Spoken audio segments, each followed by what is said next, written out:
Hello my friends, as the day this goes live, we're right in the middle of the Major League Baseball World Series, so I thought it'd be fun to do a review of a baseball game. Today we're going to be taking a look at Bat Flip Dynasty. This is sort of a sequel to a game called Bat Flip from Squirrelander Games, and that game was a two-player game, more like playing baseball as cards and stuff, where this is a dynasty where you're building your team as a dice drafting game. Let me show you how it works. I'll see you on the other side.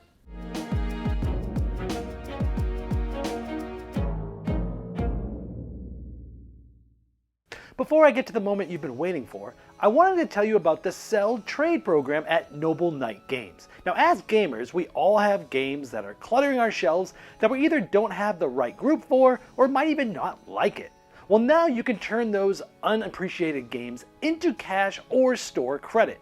Noble Knight Games buys thousands of games and gaming products. It's easy to send them a list of the games that you'd like to sell or trade. Now they'll send you a quote and even pay for the shipping of the games. Get treated and paid like royalty while you sit back and collect cash or store credit. To get started, click the link in the description of this video or in that upper right corner there, and then click the Sell Trade button.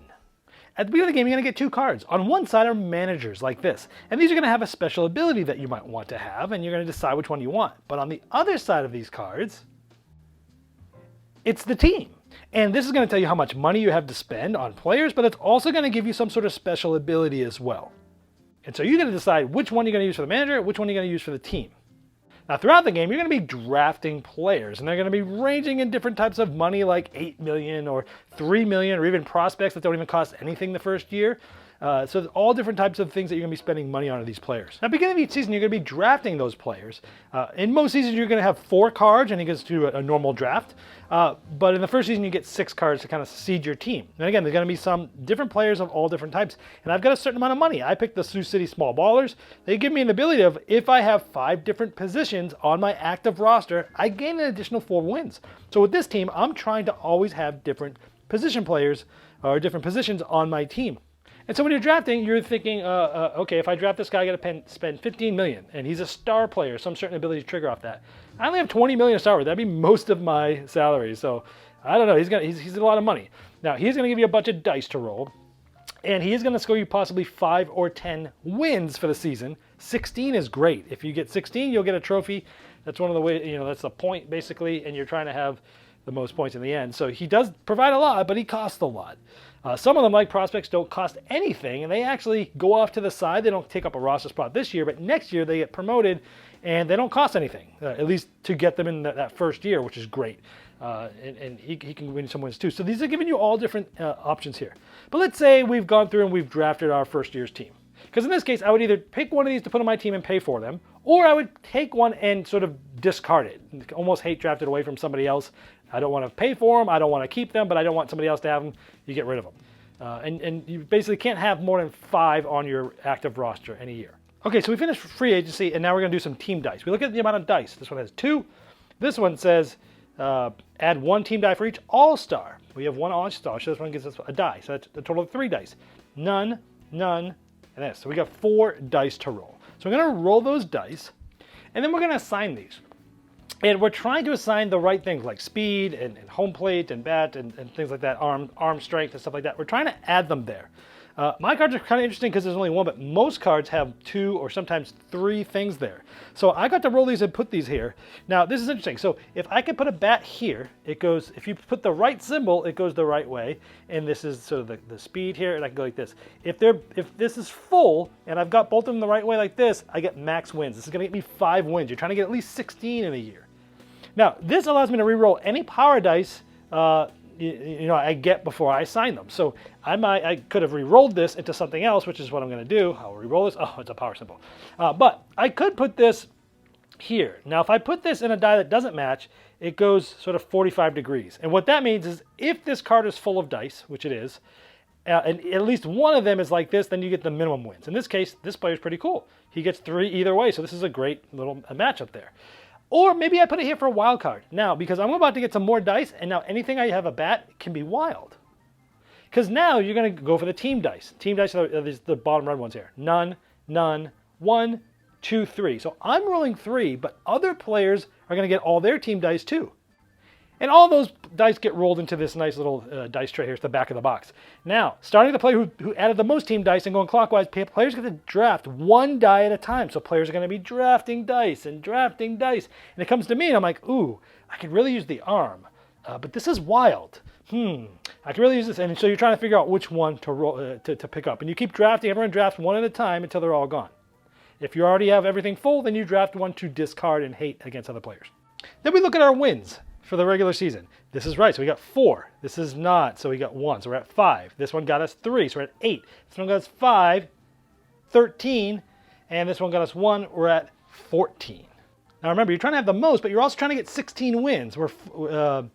So we're short. However, look at this. Our ability, we were thinking if you have 5 different positions on your active roster, add 4 wins. Center field, left field, pitcher, second base, catcher. We do add 4 wins. That gives us 16, at least 16 wins, because it's more than that, and we get a trophy. Then whoever has the most wins gets a trophy.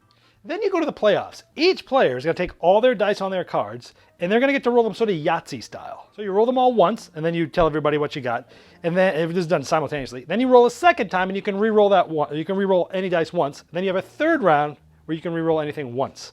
So I have a set of 4 and a set of 2. So I have 4 of a kind and a pair, so that's going to get me 5 playoff wins, 1 playoff win. I have 6 total playoff wins.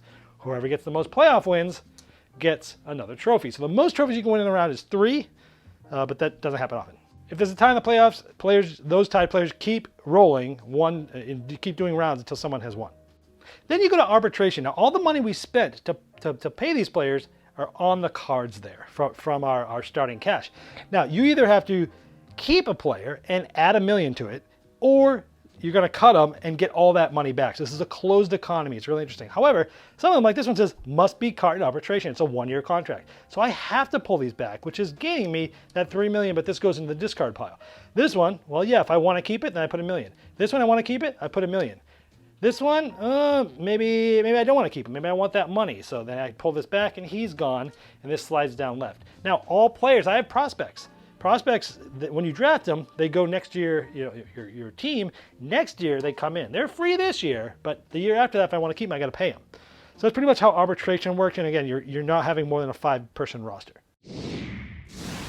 Before I get to the moment you've been waiting for, I wanted to let you know that Game Toppers is giving 15% off premium game mats and accessories specifically to my US and Canada audience using code GameBoyGeek15 off for a limited time only. Hear more about this at the end of my final thoughts.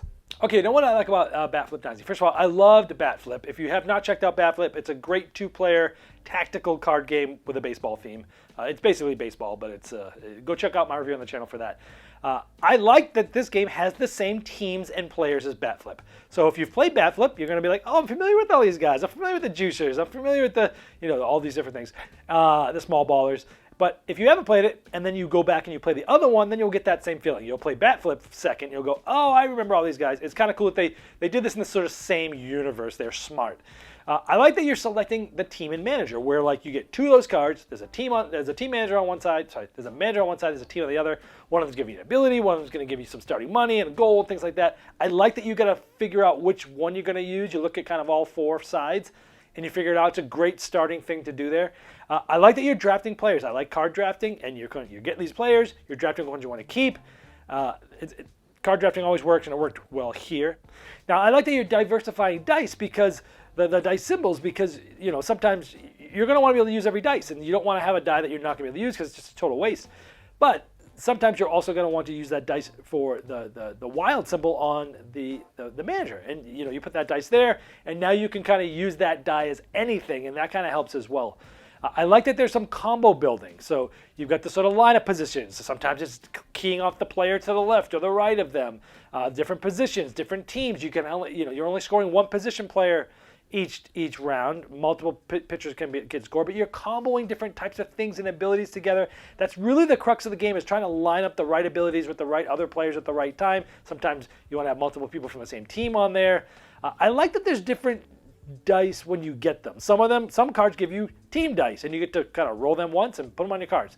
Then you get the league dice, which brings me to dice drafting, which I love in this game. This felt like a mini game of Sagrada, a popular board game that I love, where like each player's going around and you're drafting the dice. And sometimes you're drafting dice because you need them. Other times you're drafting because you're like, oh, there's only 1 of those dice left. They need that to get a max. I don't really need that, but I'll put it on this player over here, and I'll just turn it sideways. Like, hate drafting is happens in this game, and it's mean and it's fun. I like the Yahtzee style rolling for the playoffs. Granted, there's a lot of luck involved, but everyone's with the same luck, and you've got some re-rolls in the second and third roll, the second and third round of that, and some abilities will allow you to mess with that as well. But I like that because you could go for a strategy where you're like, hey, I'm not going to be winning 16 games. I'm probably not going to win the most games. But I can go heavy on dice and give myself the best way to possibly win for playoffs. I like that it gives you a different way to sort of, a completely different mechanism to try to win some trophies. I like the closed economy, where you're deciding whether to cut the player and take the money back, or adding $1 to them and keeping them. That's a great mechanism. It's one of the best things in this game. Tough economic decisions. Which players do I cut? Which players do I add $1 to keep? This is fantastic because you don't get any more money throughout the game. You're trying to decide which ones to use, and you're like, I've had this guy on there for 3 or 4 rounds, and he was $5 at the beginning, so now there's $8 on there. I'm out of money, and his ability is maybe not as good anymore because of some of the other players that I had to get rid of earlier because I was broke. So let me just get the $8. Now I feel like I'm rich again. Really great economic idea here. I like the prospect abilities. They're free, and you have to put them in, but they don't cost anything. I think that's at least to put them in for the first time, and I like that. The huge replayability in this game. 144 player cards, lots of replayability. I did try out the solo mode. I don't usually play solo games, but the solo mode I did play, it is good.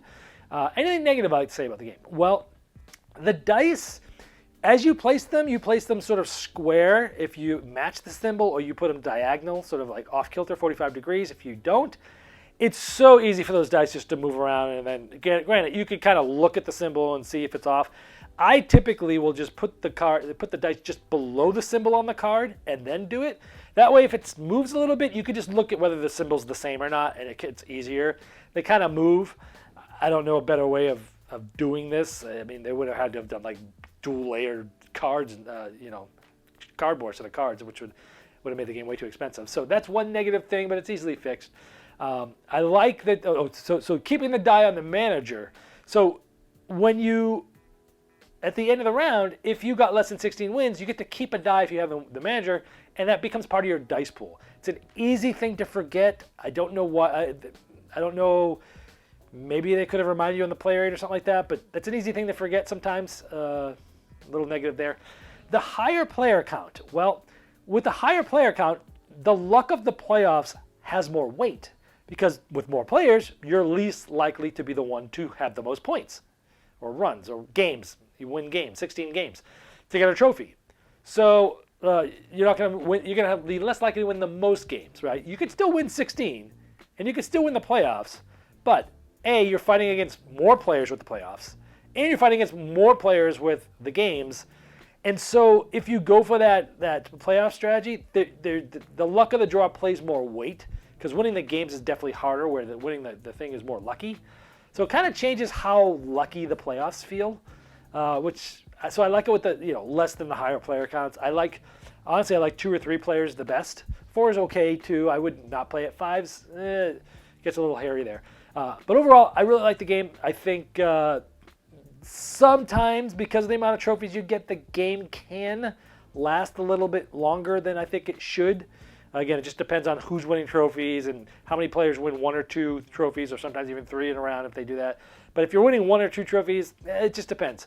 If you spread around a lot with the higher player counts, it can take longer. Even with the low player counts. If everyone maxes out the trophies before they win, the game can overstay its welcome a little bit, but it doesn't happen every game. But overall, I think this is a fantastic game. If you like baseball, this is one of those games where even if you don't like baseball, it's still a card drafting, dice placement, dice selection, dice drafting game with an economic element. I think you could like this game and not even like baseball or even know how to play baseball. You don't really have to. That's one of these games. But because of all these reasons, I love this game. It is staying in my library. It's getting my highest honor, a Saxophone Serenade. So here we go.